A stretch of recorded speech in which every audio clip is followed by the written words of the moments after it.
We continue with the 37th chapter of the book of Yeshayah. It's the same stories we had back in the book of Melachim. The spokesperson for Sancheirav, Rav Shakeh, has just said that nobody can defeat the great king, the king of the Assyrians. And the messengers sent by Chizkiyahu now come back to him. Chapter 37, Vahi Kishma Mel Chizkiyahu. When Chizkiyahu hears the words of Rav Shakeh blaspheming God, Vayikrat Bigadav, he tears his garments. Vayikaspasak, he covers himself in sackcloth. Vayavo Beit Hashem, and he comes to the house of God. Vayishlachet Eliakim asher al habayit vet Shevna Sofer vet Ziknei HaKohanim mitkasim basakim el Yeshayah ben Amotz Hanavi, and he sends Eliakim and Shovna and the elders, and they too are also wearing sackcloth to Yeshayah, the son of Amotz, the prophet, as if we don't know who he is, as we're in chapter 37 of his very book. And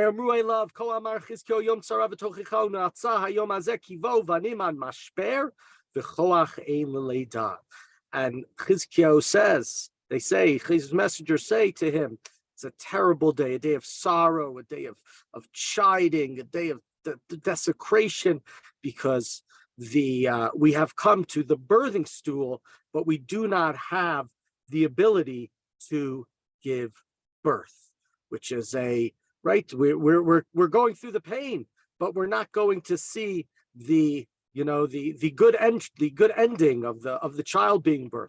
Ulai, perhaps Yishma Adonai Elohecha divrei Rav Shakeh asher shalcho melech Ashur Adonav lecharif elum chai v'ochiach b'dvarim asher shama Adonai Elohecha v'nasat tefillah be'ad hasherit hanimtzah. Maybe your God, the eternal God, heard the blasphemous, horrendous words of Rav Shakeh, and perhaps God will mete out justice. If you could just offer a prayer for those who remain, for this small remnant. And we've, of course, seen before earlier in the book where Yeshayah has talked about the She'erit HaPleita, Sha'ar Yashuv, right? The only few that have remained. And of course, in a sense here, right, it's only Yerushalayim. Sancheirav has destroyed and exiled the northern kingdom, the kingdom of Ephraim, the kingdom of Yisrael, and has captured basically every single town in Yehudah. So they really are just a remnant. Vayavo Avdei Melech Chizkiyahu el Yeshayah. So, and when the king's ministers came to Yeshayah to give him this message, Vayomer Elehem Yeshayahu, Ko Tomrun el Adonechem, tell your master this, Kol Amar Adonai al Tiram Bnei Advarim Asher Shamata Asher Gidfuna Arei Melech Ashuroti. Yeshayah said to Chizkiyahu, don't worry about it. Don't worry about the horrendous things that these young men, these minions of the king of Assyria said to me. Hininotein bo ruach, I will place a spirit in him, v'shamash mu'ah v'shav, and he's going to hear something, and he's going to go home. Shavel artso v'hiflitiv b'cherev b'artso, and he will fall by the sword in his hometown, in his land. Vayashav Rav Shakeh, vayimsan melech Ashur nilcham al Livna. Then at this time, Rav Shakeh heard that the king had left Lachish, and he was going to fight in Livna. So he had a battle that took him further away from destroying the city of Yerushalayim.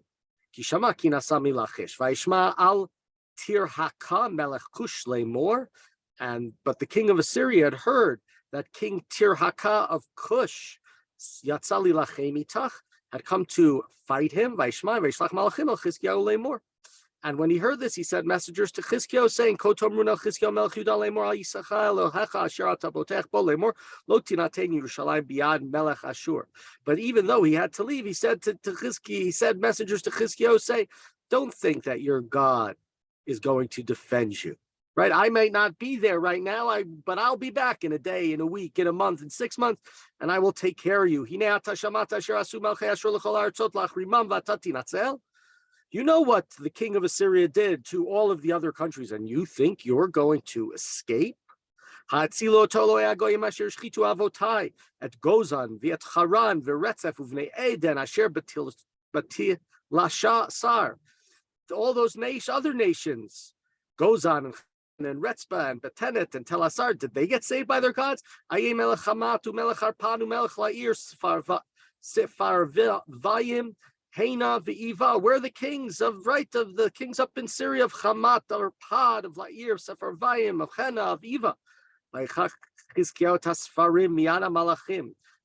took these letters, these notes that were sent to him by Kraehu, and he read them. Vayal Beit Adonai v'raseu Chizkiyahu lifnei Adonai. Chizkiyahu read them, and he went out and he spread up like Pores Knafav. He spread himself up, opened up his praying to God with his whole body. Vayitpalel Chizkiyahu el Adonai lemor. And Chizkiyahu turns to God and says, Adonai tzvot Elohei Yisrael Yoshev akruvim atahu Elohim levadech l'chol mamlechot haaretz atah tzita tashamayim v'ta'aretz. God of hosts, the most common name that we've seen in the book of Chizkiyahu for God or description. The God is the Lord of hosts, the Tzavah, the army, whether it's God through the Assyrians, destroying through other nations, then going to destroy Assyria, the difficulties that Bnei Yisrael over and over again. It's God as the Lord of hosts. And here Yeshayah is hoping that he's going to be the Lord of hosts to destroy the Assyrians. You who sits in the Kruvim, who are alone amongst all the gods, and you made the heavens and the earth, right? That was one of the claims that we saw here that Sancheirav sent to Chizkiyahu, and he read these letters. All the other gods didn't save their people. What is your God? But Chizkiyahu understands all those other gods, those are just creations, those are myths, those are just stories and ideas. This is the real God, the one that we serve, the one who created the entire world. Hateh Adonai Oznacha, Ushma Pekach Adonai Einechu Re'eh Ushma Et kol divrei Sancheirav shalach lecharef Elohim chai.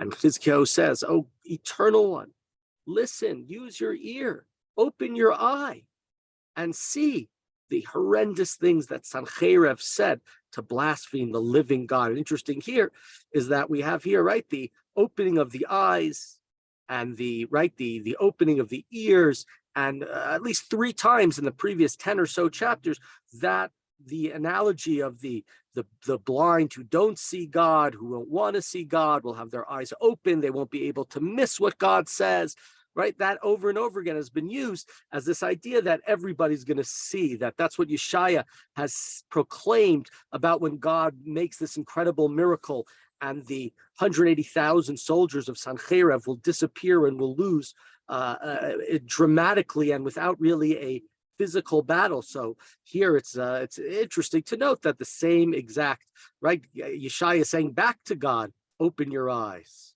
right? Lift up your ear. We're in verse 18, Pasuk Yudchet, Omnam Adonai achrivu malchei Ashur et kol artzot v'etartzam. God, the king of Assyria, has annihilated all of the nations, all of their lands, v'natanat Eloheihem ba'esh, and he burned their gods, kilo Elohim heima, because they're not gods.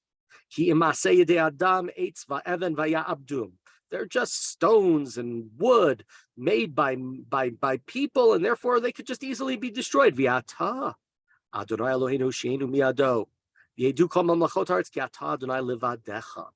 so now God, the true God, the eternal God, save him, rescue us from his hands. And then all of the nations will know that you alone are God. And this is sort of a little bit of echoing of Moshe when God wants to destroy the Jewish people following the Egel HaZahav. And Moshe says, everybody's going to say that you weren't strong enough and that's why these people died.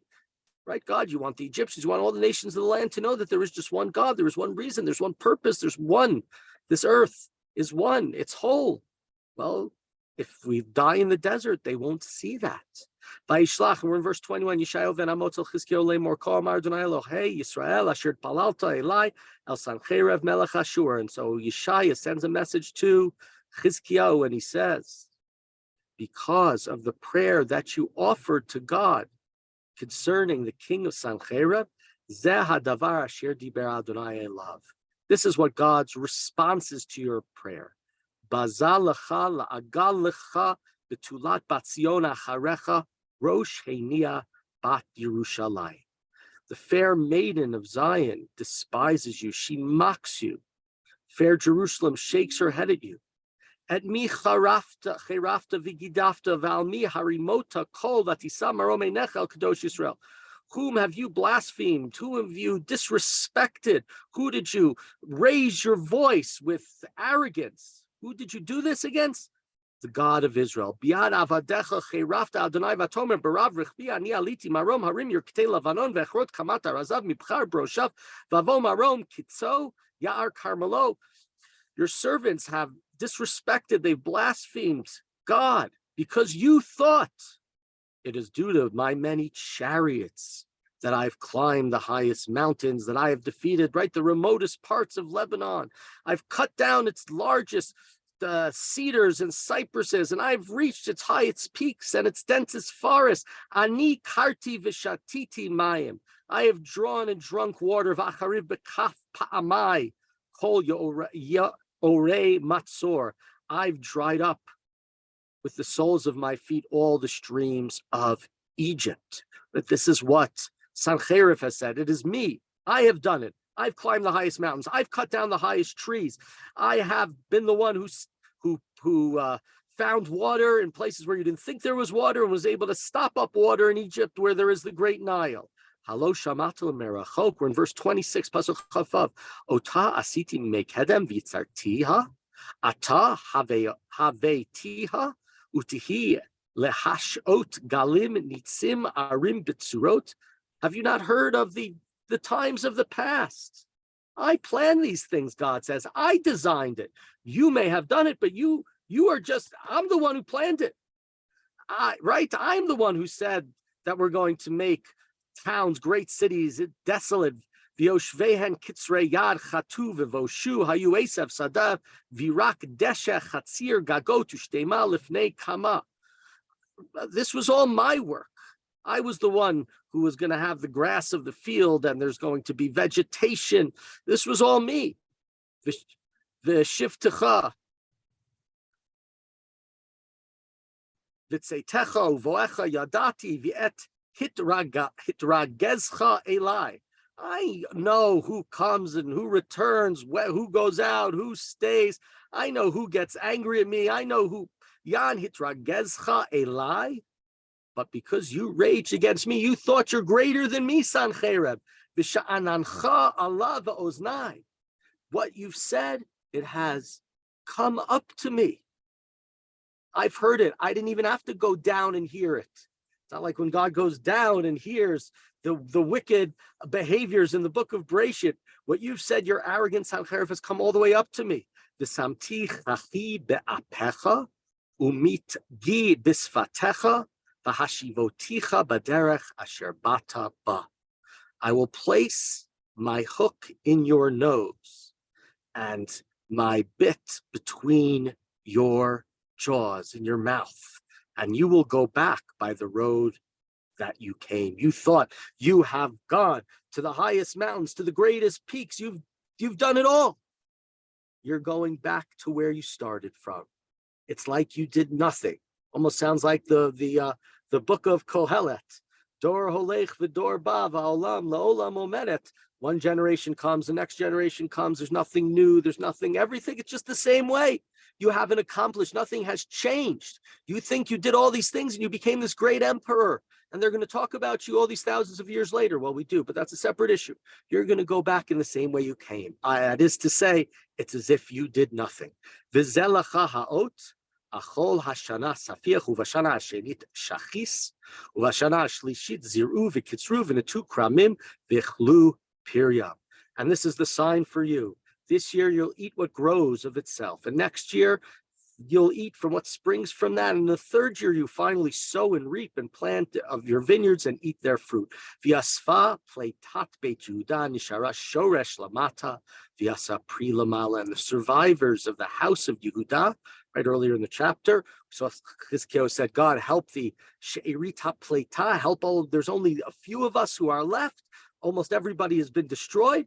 And so God says the survivors of the house of Yehuda who have escaped will renew its trunk, right? They will become great again. They will grow. Kimi shalayim teitzi she'eritu pleita mehar Tzion. Because the remnant will come from Yerushalayim, the survivors from the Mount Zion. This is what the zealous God will bring to pass. God is zealous now because he is insulted by Sancherib, who God allowed Sancherib to become a great leader and a powerful king and to destroy all those nations. But you have to understand, Sancherib, it is not you. So God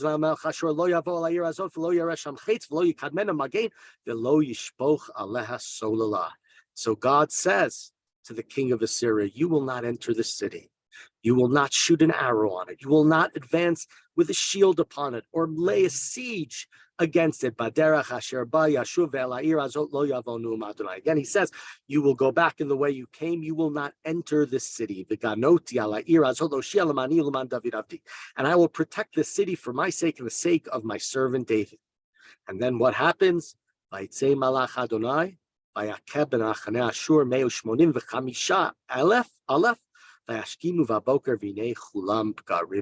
that night, an angel of God comes out and strikes down 185,000 in the Assyrian camp.